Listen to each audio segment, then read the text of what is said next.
Anda kembali menyaksikan berita satu sore, pemirsa. Berbagai upaya cepat tanggap dilakukan oleh pemerintah dan stakeholder terkait untuk melakukan penanganan banjir yang terjadi di wilayah Pantura, Jawa ini.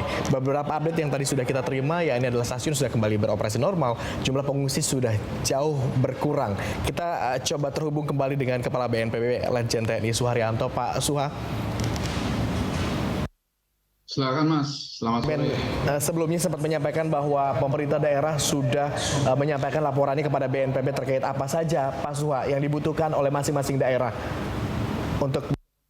Baik, terima kasih Mas Agung. Jadi untuk penanganan bencana banjir khususnya di Jawa Tengah ini, karena ini sudah terjadi ya, jadi kami bagi dua, yang segera, yang tanggap darurat, yang harus dilaksanakan. Ini ada 13 daerah kabupaten kota yang sudah menetapkan status tanggap darurat. Antara lain Kota Semarang, Kabupaten Demak, Jepara, Pati, Rembang, Kendal, Batang, Pekalongan, baik Kabupaten Semarang Kota, Kota Pemalang, dan Kabupaten Kota Tegal, serta Kabupaten Brebes. Nah, 13 kabupaten kota yang menyatakan status tanggap darurat, itu BNPB langsung membantu.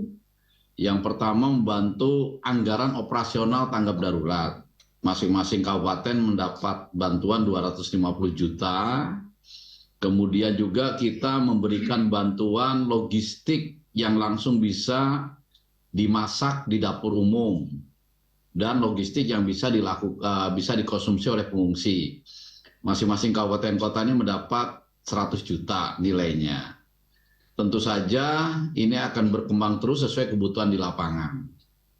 Nah, kemudian di tanggap darurat ini yang mereka butuhkan antara lain pompa, karena banyak tanggul-tanggul yang jebol, sehingga pompa-pompa ini diperlukan. Tadi yang mengajukan ada beberapa kabupaten, contohnya dari Demak dengan Kota Semarang.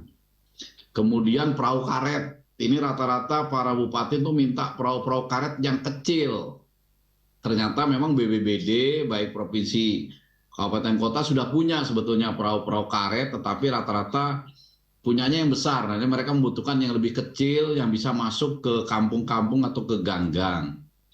Kemudian juga ada juga beberapa kabupaten kota yang meminta dapur lapangan yang kecil. Nah, jadi dapur lapangan yang beberapa waktu yang lalu diberikan bantuan oleh BNPB, rata-ratanya masih yang besar begitu, yang masuk jalan utama. Nah, ini minta yang kecil yang bisa masuk ke perkampungan sehingga bisa menggelar dapur-dapur lapangan secara darurat. Nah, ini juga kami akan penuhi.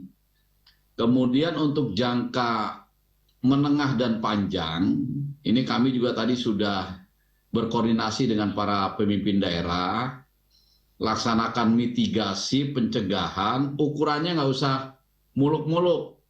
Ukurannya adalah apabila nanti hujan yang sama di tahun 2024 atau akhir 2023, ketika terjadi banjir di Jawa Tengah, itu dampaknya tidak akan lebih besar seperti saat ini. Itu ukurannya. Artinya kerja dalam 1 tahun ini ada hasilnya. Nah, ini tadi juga sudah disampaikan oleh Pak Gubernur, terkait dengan pengerukan sungai, ya. Tadi juga dari ahli tadi menyatakan di hulunya itu, ya, daya tampung lingkungan itu harus betul-betul dipastikan itu, mata-mata air itu. Kemudian juga secara bertahap dilaksanakan pengerukan sungai-sungai. Kemudian tanggul-tanggul yang jebol, kebanyakan ini kenapa air ini begitu besar, karena para bupati wali kota itu melaporkan banyak tanggul yang jebol. Nah, ini juga harus dibenahi. Kemudian alat-alat yang selama ini dioperasionalkan oleh BPWS itu juga perlu ditinjau lagi. Apakah kualitas dan kuantitasnya sudah cukup dengan kondisi sekarang. Termasuk ketika terjadi hujan yang deras, ini langkah yang dilakukan oleh ilmuwan, ya, itu ada BRIN, ada BMKG, kemudian BNPB mendukung anggarannya, kita laksanakan teknologi modifikasi cuaca, ya. Memang kemarin yang semula itu pada saat menjelang Nataru yang kita waspadai adalah Jawa Barat, karena ada di daerah aliran sungai Cipunegara, ada 3 kabupaten terdampak, Subang, Sumedang, Indramayu itu dikhawatirkan hujan deras, banjirnya bisa mengenang jalan tol begitu. Sehingga itu yang diprioritaskan, termasuk DKI. Nah, sehingga untuk Jawa Barat, DKI, Banten ini ada Pandeglang terkait dengan penyeberangan Bakahuni, Merak gitu, Serang, Pandeglang, Cilegon kita laksanakan juga. Itu 36 sorti, Mas. Nah, kemudian untuk Jawa Tengah sendiri sudah dilaksanakan 2 hari ini 3 sorti, ya. Dan hasilnya sudah terlihat. 2 hari ini cuaca di Semarang ini relatif baik. Ya, hari ini mendung, mungkin ada rintik-rintik hujan, tetapi alhamdulillah tidak hujan deras gitu, sehingga yang kemarin tergenang sudah semakin surut. Nah, ini teknologi modifikasi cuaca itu menjadi salah satu pilihan supaya ini juga tidak hujannya deras dan airnya juga bisa dikurangi begitu. Apakah di sana untuk modifikasi cuaca seperti kemarin di Jakarta kan kita lakukan penyemaian garam begitu ya? Sama, Mas, jadi di DKI, Jawa Barat, Jawa Tengah kita laksanakan. Dan Jawa Tengah sampai sekarang sudah 3 sorti, termasuk Jawa Timur. Jawa Timur baru 1 kali sorti, dan mungkin yang akan menyusul Bali. Nah, ini juga kita akan berkoordinasi terus dengan BMKG, melihat potensi atau ramalan cuacanya seperti apa gitu. Nah, sehingga kalau memang nanti dari cuacanya kita bisa rekayasa, di daratnya juga kita siapkan, sehingga dampaknya bencana itu tidak terlalu besar kepada masyarakat. Demikian, Mas Agung. Saya kembali ke studio kepada Pak Nirwono. Senada dengan Kepala BNPB tadi yang menyebutkan bahwa dampak banjirnya ini sekarang besar. Ini juga menjadi concern sebagian pihak begitu, karena melihat banjir kali ini setelah membaca tanda-tandanya justru lebih luas, bahkan hampir mencakup semua wilayah di pantai utara Jawa Tengah. Tidak hanya Jawa Tengah, tetapi juga tadi disebutkan bahkan Jawa Barat juga berpotensi begitu akan terhempas begitu banjir begitu. Apakah ini juga menjadi tanda bahwa harus ada terobosan kebijakan begitu dari masing-masing pimpinan daerah untuk bersama-sama menyelesaikan ini? Betul sekali, Mas Agung. Jadi kalau kita sudah mendengar yang disampaikan Pak Suharyanto tadi, justru acuan data dari BMKG dan BNPB ini menjadi landasan bagi setiap kepala daerah untuk melakukan perbaikan. Ya. Jadi kalau yang dilakukan ini kan saat ini, tetapi menjadi PR bagaimana kemudian setahun kemudian yang harus dilakukan oleh masing-masing kepala daerah. Misal tadi yang saya katakan, suka tidak suka seluruh kota kabupaten harus melakukan evaluasi dan revisi rencana tata ruangnya. Bagaimana kondisi pesisir pantai utara mereka di masing-masing wilayah. Apakah perlu dalam tanda petik mitigasi bencana? Apakah perlu sampai dengan merelokasi pemukiman yang ada di kawasan pesisir itu, misalnya kan? Tetapi atau jangan-jangan kemampuan mitigasi kita yang justru lebih kecil daripada potensi bencana yang ada? Ya justru itu menjadi bahan evaluasi sebenarnya. Teman-teman dari BNPB saya yakin sudah tahu kota kabupaten mana yang dalam tanda petik menjadi prioritas misalnya ya, yang perlu segera dilakukan mitigasi bencana, Mas. Karena apa? Suka tidak suka, ancaman ini kan akan selalu terjadi ya. Yang tadi kan Mas Agung bilang bahwa curah hujan, intensitas hujan dapat diprediksi. Berarti perkiraan banjir rob juga bisa diprediksi kapan akan terjadi di kota kabupaten. Nah, maka pembangunannya juga harus dilakukan arah ke sana. Selain tata ruangnya tadi, pembenahan sungainya, pembenahan daerah hilirnya, hulu juga, sampai dengan kebutuhan, misal tadi normalisasi sungai perlu apa tidak. Termasuk dengan juga dengan masing-masing daerah beda letak geografis, beda juga treatmentnya. Betul sekali. Nah, tadi Pak Suhai sempat menyampaikan ada perbaikan tanggul begitu ya Pak Suhai ya, akan dilakukan perbaikan tanggul. Tetapi tanggul ini cukup efektif atau tidak untuk jangka panjang? Harus secara simultan ya Mas ya, tidak hanya boleh tanggul saja tidak, tetapi tadi pembenahan sungai dalam tanda petik kalau di dalam Kementerian PUPR kan bagian dari normalisasi sungai. Kemudian kebutuhan situ, danau, embung, waduk misalnya yang akan berada atau meredam air yang keluar ke arah laut misalnya. Kemudian jangan lupa tadi upaya konservasi daerah hulu juga harus dilakukan. Karena apa? Ini kan kita ngerem di atas. di bawah juga dibenahi. Sebenarnya yang hulu Gitu itu kan? wilayah mana saja? Misal ya seperti kalau hulu ya, daerah hulu seperti daerah umpamanya Kabupaten Pekalongan ya. Oke. Kalau kotanya kan udah dekat pantai.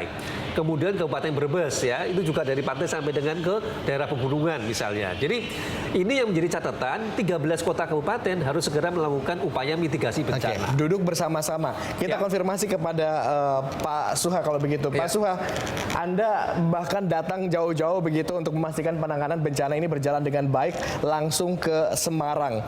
Bagaimana komunikasi dengan para pemerintah daerah terkait? Apakah memang akan ada rapat lanjutan lagi, duduk bersama lagi begitu untuk menangani potensi banjir ini secara menyeluruh, Pak Suha? Baik Mas Agung, apa yang disampaikan Mas Nirwana tadi sangat betul ya. Yang pertama, saya setuju sekali bahwa ancaman yang sudah jelas di depan mata itu ya bencana itu nggak bisa dihindari itu. Terus bencana juga tidak bisa diatasi oleh hanya salah satu institusi, BNPB walaupun Badan Nasional Penanggulangan Bencana kalau tidak dibantu dengan stakeholder yang lain nggak akan bisa mengatasi bencana itu. Jadi harus bersatu padu baik pemerintah pusat, pemerintah daerah, kemudian unsur akademisi, media, dunia usaha, pentahelik ibaratnya itu. Nah, sehingga ini pun harus terus digelorakan dan dilaksanakan. Tentu saja walaupun tadi kita sudah rapat koordinasi dihadiri oleh Bupati, Wali Kota, Pak Gubernur, tidak cukup itu Mas. Harus terus kita datang, kita dampingi, dan ukurannya tadi yang saya katakan, ini sudah terjadi bagaimana ngatasi tanggap darurat, ya. Dan setelah selesai airnya nanti surut, sudah kembali normal, bukan berarti permasalahan sudah selesai. Ini harus bekerja terus-menerus, rehabilitasi, rekonstruksi. Tadi dikatakan kalau memang harus relokasi, ya harus dilaksanakan relokasi. Contoh misalnya kejadian erupsi Gunung Semeru 4 Desember 2021 dan kemarin Desember 2022. Erupsinya sama di tempat yang sama. Tetapi di 2021 ada korban, di 2022 tidak ada korban. Nah, itu berarti mitigasinya berhasil. Karena kenapa tidak ada korban? Karena sudah dipindah gitu, sudah direlokasi. Nah, harapannya seperti itu juga gitu. Yang ngerti masyarakat, ngerti wilayah itu ancaman atau tidak tentu saja unsur-unsur terdepan masyarakat itu sendiri dan pemerintah daerah. Nah, data-data dari bawah ini menjadi acuan mitigasi secara nasional. Mudah-mudahan ini untuk wilayah Jawa Tengah ini segera bisa diperbaiki, tentu saja secara bertahap, ya, bertahap, bertingkat, berlanjut. Ukurannya tadi saya katakan, seandainya terjadi di 2024 nanti hujan yang sama seperti saat ini, ya banjirnya tidak seperti saat ini karena yang tadi kekurangannya terkait tanggul, sungainya sudah dikeruk dan sebagainya ini sudah dilaksanakan. Gitu Mas Agung. Oke, saya kembali ke Pak Nirwono. Pak Nirwono, Anda melihat dari kacamata pengamat seperti apa kemampuan mitigasi kita terhadap bencana? Ya, ini tadi sempat juga Pak Ganjar menyampaikan kendala terbesar apa? Ternyata Pak Ganjar menyampaikan anggaran atau dana begitu. Terus terang, terutama APBD kota kabupaten menjadi sorotan karena sebagian besar APBD di kota kabupaten ini belum tentu menyediakan dana untuk mitigasi bencana. Oke. Prioritasnya belum sampai ke arah sana. Nah, yang selama ini tadi dikucurkan dari BNPB begitu ya? Iya betul. Nah ini kan tentu tidak bisa mengandalkan selalu dari BNPB, gitu kan. Kalau ini mitigasi bencana menjadi tanggung jawab dari kota kabupaten, maka wajib kota kabupaten juga menyediakan APBD-nya. Oke. Supaya apa? Supaya program-program yang sudah dibuat atau disepakati dengan pusat itu bisa berjalan. Tanpa ada anggaran sendiri dari APBD kota kabupaten, tentu program-program ini tidak akan bisa tuntas. Oke. Gitu. Ini kan kerjasama simultan. Tapi APBD untuk mitigasi bencana tentu untuk hal yang tidak bisa diprediksi. Untuk yang bisa diprediksi, harus bisa bukankah lebih baik kita sedia payung sebelum hujan? Ya. Wilayah mana saja yang harus dipersiapkan begitu? Kalau kita lihat dari kasus ini sudah pasti 13 kota kabupaten tadi menyediakan anggaran untuk APBD mitigasi bencana. Yang tadi disebutkan misalnya daerah-daerah yang hari ini terdampak banjir rob harus dilakukan dalam tanda petik upaya dalam tanda petik infrastruktur misalnya ya. Sehingga acuannya yang Pak Suryanto tadi saya sampaikan, tahun depan daerah yang terdampak itu harusnya tidak terdampak lagi. Itu berarti mitigasi bencananya kita berhasil. Parameter mitigasi berhasil atau tidak kita lihat tahun depan Betul. ketika musim hujan ini terjadi lagi. Banjirnya misalnya, kalau tadinya tahun ini sampai 1 meter gitu ya, dengan ada upaya mitigasi, tahun depan turun menjadi 50 cm misalnya. Oke, terakhir. Upaya yang berhasil. Terakhir saya mau ke Pak Suha. Pak Suha, bagaimana distribusi logistik sejauh ini lancar ya Pak Suha? Logistik, alhamdulillah tadi masing-masing bupati wali kota sudah melaporkan, walaupun ada beberapa ribu pengungsi, untuk kebutuhan dasar masyarakat pengungsi nggak ada masalah, rata-rata mereka masih ada. Kemudian di samping itu juga tadi kebetulan ada dari Bulog juga, ketersediaan beras juga masih ada puluhan ton di Jawa Tengah. Dan kami juga membawakan tadi bantuan langsung yang bisa digunakan oleh para pengungsi. Nah, untuk sementara memang senilai 100 juta per kabupaten kota, tapi ini pun bisa ditambah terus. Dan memang kami juga berprinsip, Mas Agung, meskipun bencana, ya keselamatan rakyat ini menjadi faktor yang tertinggi. Jadi jangan sampai masyarakat sudah sengsara kena banjir, di tempat pengungsian pun lapar. Nah ini yang kami jangan sampai terjadi. Indonesia tidak pernah mengenal seperti itu. Tuh. Demikian. Ya, saya ke Pak Nirwono. Kalau begitu kebijakan efektif apa yang perlu kita lahirkan bersama-sama? Yang paling sangat penting yaitu kesadaran bagi pemerintah kepala daerah ya, bahwa mitigasi bencana menjadi acuan pembangunan daerah. Oke. Jadi sudah tahu daerah itu bawahnya rawan bencana, berarti kan itu yang harus dihindari, gitu ya. Kemudian kedua, seluruh infrastruktur pembangunan daerahnya harus mengarah kepada upaya pencegahan bencana, bukan justru memperburuk keadaan kondisi lingkungan. Ini PR utama kita. Atau dengan kata lain Anda ingin menyampaikan daripada dana disiapkan untuk menanggulangi bencana yang sudah terjadi, mendingan dana disiapkan untuk mencegah. Betul. Begitu. Ya. Itu bagian dari upaya mitigasi kan mencegah terjadinya risiko bencana tadi. Nah, ini yang harus dipahami oleh kepala daerah dan juga teman-teman di DPRD karena anggaran kan juga atas persetujuan DPRD. Baik, terima kasih Pak Nirwono atas waktu Anda. Terima kasih juga Pak Suharyanto atas kesediaan Anda untuk bergabung bersama kami. Mudah-mudahan penanganan para korban terdampak banjir ini juga bisa segera dilakukan dan kembali pulih bersama-sama kita bangkit. Sekali lagi terima kasih dan pemirsa, demikian dialog kita sore hari.